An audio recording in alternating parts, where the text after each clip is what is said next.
It's time. Oh, yeah. Yeah, he lost the bet. You have to say it. Here goes nothing.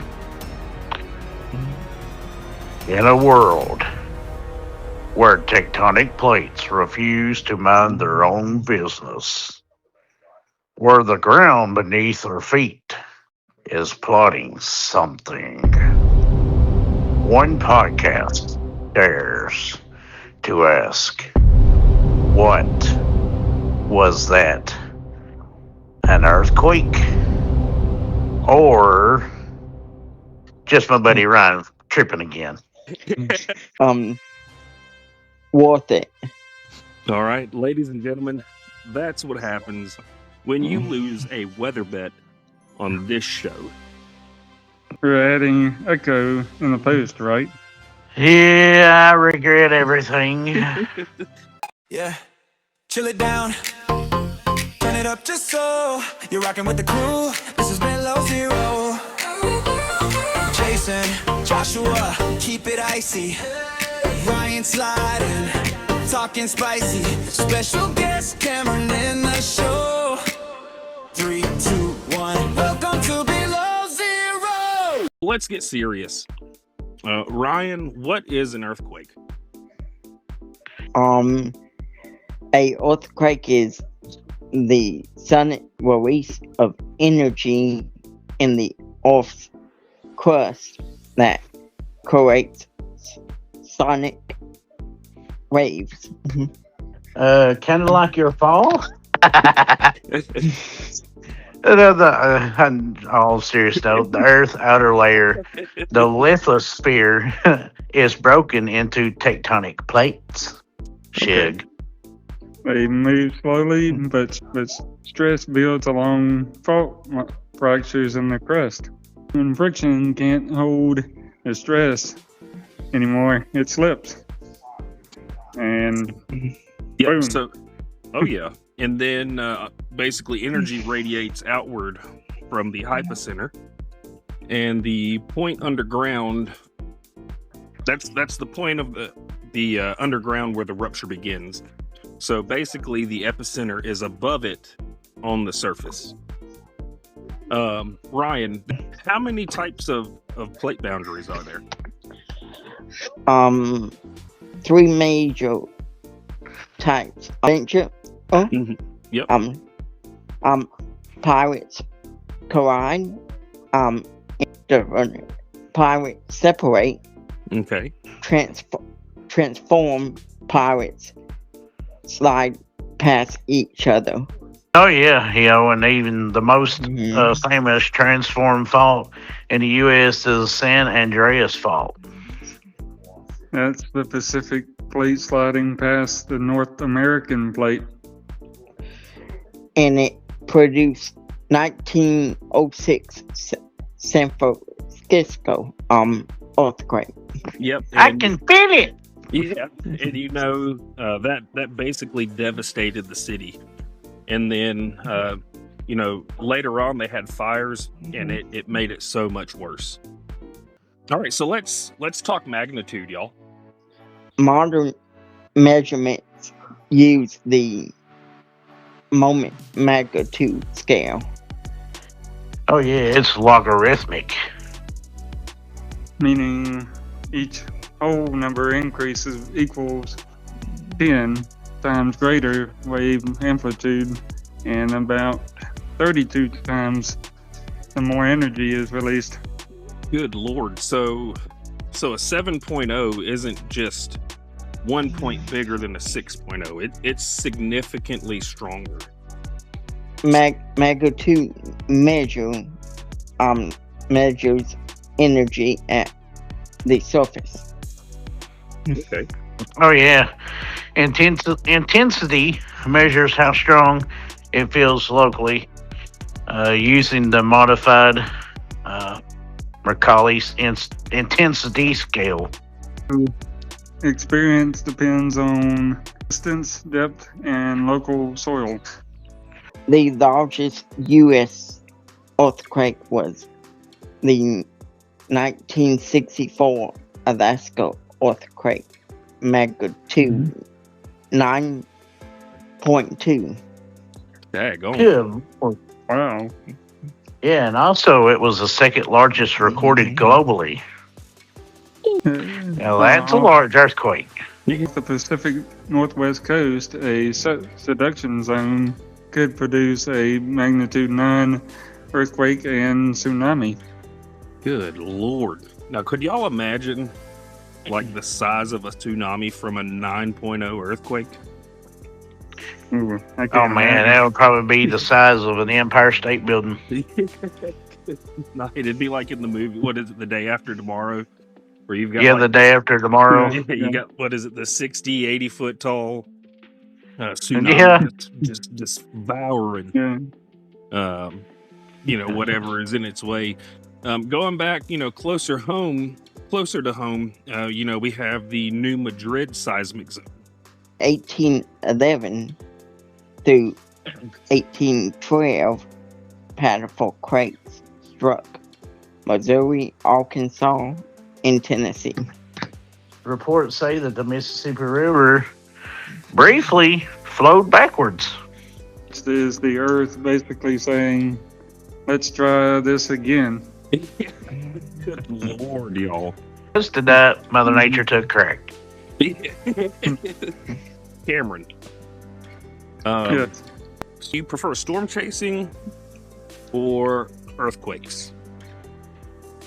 Tornadoes offer visual cues, rotation, structure, radar velocity signatures. Earthquakes provide no visibility warning beyond early detection systems.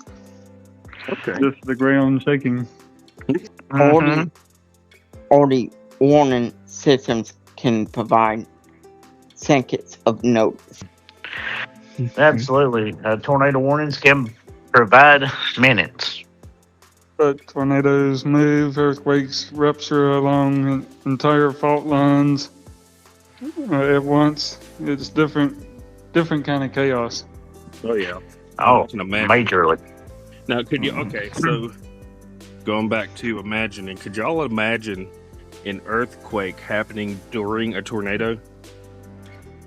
In a world. In a world. If shaking starts, what do we do? Cover and hold on. And hold on. Drop to hands and knees. We're under sturdy furniture, not a computer.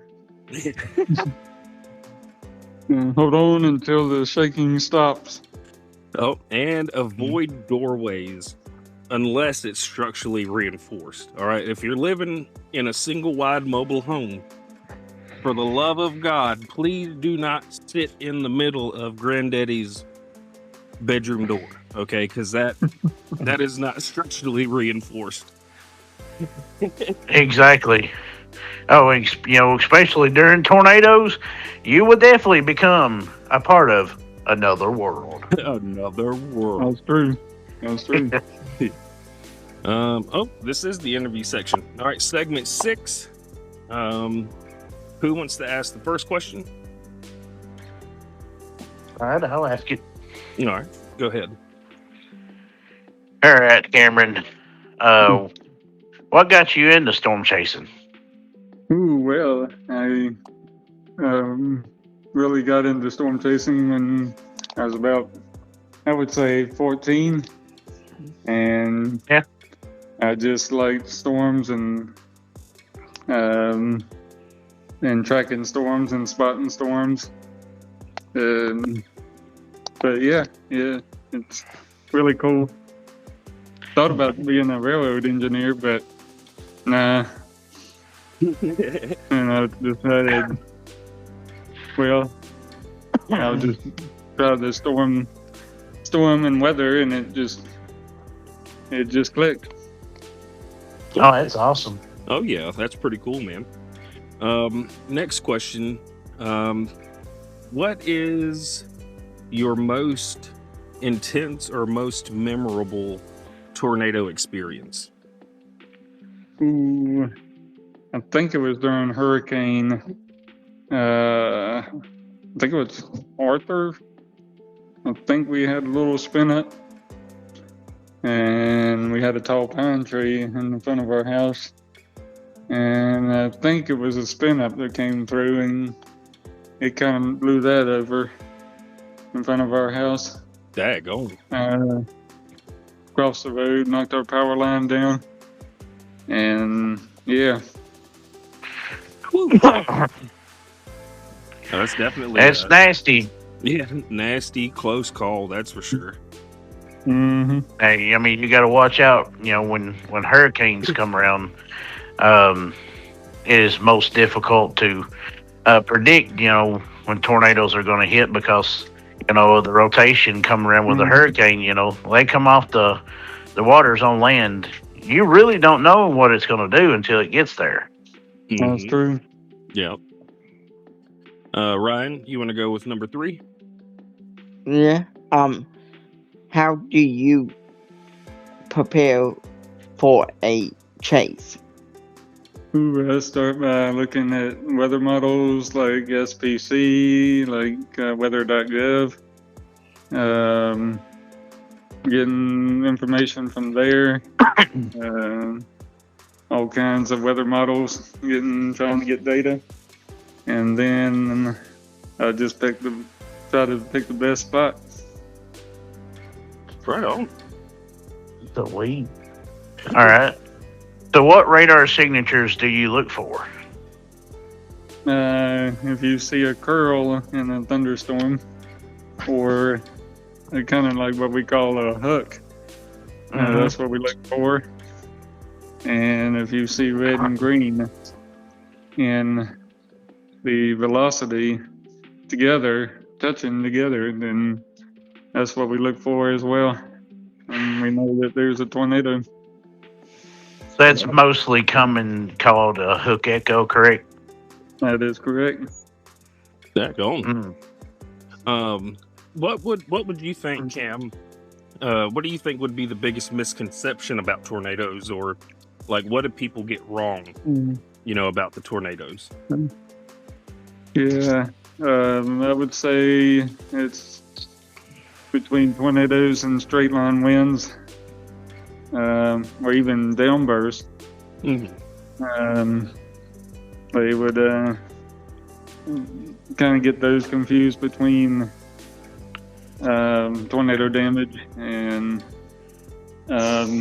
storm damage, or even cold air funnels. Gotcha. And they think it may be a tornado. Okay. Oh yeah, I mean most people, honestly, you know, I'll throw that in here too. And most people commonly get microburst confused with tornadoes as well, because they do force a lot of downward motion once those winds, you know, the thunderstorm collapses and all that wind and rain and hail collapses and spreads out over, you know, a broad area of land. If you wasn't trained in, you know, looking for that stuff, you wouldn't understand what actually went through, correct? That's correct. That is correct. All right. Have you ever had a moment that scared you really, really bad? Ooh, I think it was way back when I think I was just first going out. We had a pretty rough storm coming through our area. We were coming back from town, and when we got to what we call Death Valley, which is a highway intersection, the storm really started picking up, and we had trash cans, maybe a mailbox going across the road. Yeah. So Yeah, that was cows though, right? pretty rough. Yeah, thank God for no cows now, Shug, all right? That's right. Ryan, you want to get number 7? Yeah. Difference between spawning and chasing.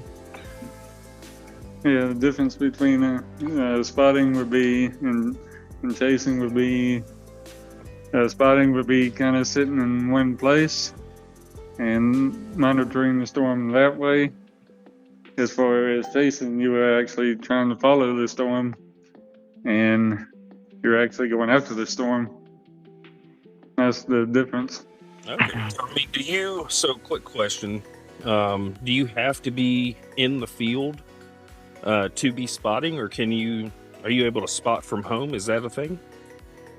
You can be in the field, or you can spot. I do believe you can spot from home. Okay. So this is something that people who may be interested in spotting or chasing, they can do that from home. At least the spotting side. If they can't get out to an open area, if they have an open area, if they can't get out to an open area, that'll be good. It could be I do believe it could be a thing. Okay. Now, if okay, hold on, let me start that over. So now, if you had to choose, Cameron, between a tornado intercept or standing near a fault line during a minor earthquake, which one would you pick? Ooh, that's kind of a hard one. Probably, I would say more exciting one would probably be a tornado intercept. Okay. I would have to agree with him on that one. I would 10-1 chase after the tornado's dangly bits, then sitting and having my brains shaking out on the ground. Oh yeah, that's true. So an earthquake would be kind of neat to experience. Oh yeah. Only if it don't happen when the earthquake and a tornado are simultaneously happen at the same time. Now, That's true. Have y'all ever? Has anyone ever been in an earthquake?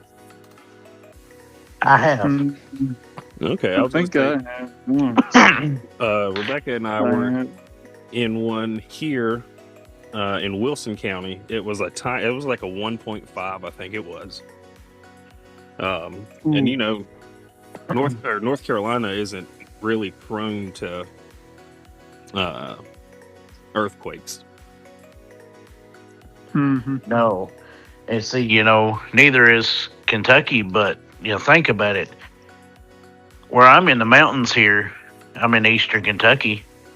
This happened back in 2012, 2013. I was actually on my lunch break.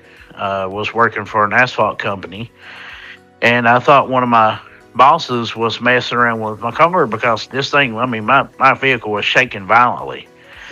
It's like, well, what's going on, man? Somebody's shaking my car. And I got out, I went all around my car looking like, are they hiding underneath this thing or whatever? What's going on? So I walk into the scale house, and the scale house man that runs the plant was hiding underneath our little control table. Like, what are you doing? He said, dude, that was an earthquake. I'm not sitting through that. And I'm like, really? That was really an earthquake? Well, come find out it was actually a 4.3. Good. It did do some structural damage. We had a big concrete slab where these silos and stuff they called hoppers that they put the material in, dust and rock and all that stuff like that to mix the asphalt. Well, it put a big, maybe a 2.5 inch crack down the side of that wall. We had to shut the plant down for a day to let the engineers come in and figure out if it was safe enough to loadermen to be up on that little bench to safely load into those hoppers. Daggone. Yeah. Are you saying the earthquake damaged the hopper? It damaged the wall behind the hopper that literally sits on top, like where the conveyor belts run. Nice. This whole entire thing, it was like a big concrete wall. It's probably about 14 to 20 feet high. It put about a 2.5 inch crack all the way from the top to the bottom. Good Lord. and that was in Hazard, Kentucky. There's another one that happened back in Letcher County. Letcher County, Kentucky. I just can't remember what date it was, but it was it was closer to like a 3.2. If I'm not mistaken. People in that area, obviously in the mountains. My mother, she felt it. She thought where we have mining companies around our area. She thought somebody was out on a strip mine putting off a shot, and no, it wasn't. It was an earthquake, and we do live in one of the largest kind of non-active fault lines in the world, besides the San Andreas. That's the major one that runs, through California. So, yeah, it's wild. Yeah, that is crazy. What about you, See, I Cam? think I experienced one. Okay. It was, gosh, I can't remember when it was. It was maybe a few years back now. I think it was in Rockingham County, Okay. somewhere up there. I think it was a 5.1, Good night. somewhere in there. I think it was up in that area. And then I think one day I was just getting out of bed, and I heard the door, like somebody was trying to pull the door open, like that. Mm. And I thought somebody was trying to pull the door open. And I was like, that's odd. I was like, it kind of freaked me out a little bit, but and then later come find out on the news it was an earthquake. I didn't feel the bed shake. But I heard it. So. Daggone. Buddy heard little Richie's voice outside saying, "Hey, you knock, but you can't come in." Ryan, what about you? No. Okay. Shoot. Look, if I wouldn't wish it on anybody, not at least not the big ones, Mm-hmm. But all right, yeah. All right. So last question, Cameron. This one's kind of just thrown out there. Is there anything that you would like to say to anybody listening? Ooh, if you're planning on, I would probably say if you're planning on storm Jason being out there, I would probably take it safe. Of course, stay safe, and get some training in, and the main thing is to stay safe from the hazard. Okay. And another thing to remember too, also, folks, like Cameron said, stay safe. Always remember, if you're out in the field, location. That's right. Oh yeah. And then, is there anybody listening Oh, that and- you would? Oh, go ahead. Oh, and do that, escape routes as well. Yes. You gotta find escape routes. There you go. Yep. Plan ahead and know before it hits. Oh, I can agree with that. Is there? So we have a very, very large listening base of like 9 people. Is there anybody listening that you may want to say hello to? Anybody you want to mention before we end this segment?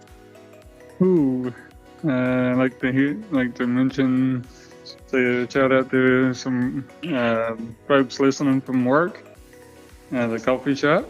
Uh-oh. Hello. I work, and that might be listening tonight. And, I love me some coffee. Mm-hmm. Yeah. But all my friends out there and as well, and that's about it. All right. So, for our listeners out there that want to know the name of the coffee shop, would you like to share that with them? Yeah, it is a special blend coffee shop. And we do have a Facebook and Instagram as well. Awesome. I was going to say. Sounds like an awesome place. Oh yeah. It is. If you want to send me the link to the Instagram or the Facebook, I can put that in the description once we get this going. Okay. Yeah, I can do that. All right, right on. So before we go, Joshua, give us one more, please. Just one more. This the first 9. Do it. In a world where one man doubted seismic unpredictability, He was wrong. very wrong. Yeah, chill it down, turn it up just so you're rocking with the crew. This is below zero. Jason, Joshua, keep it icy. Ryan sliding, talking spicy. Special guest Cameron in the show. 3, 2, 1. Welcome to below zero. Water is wet.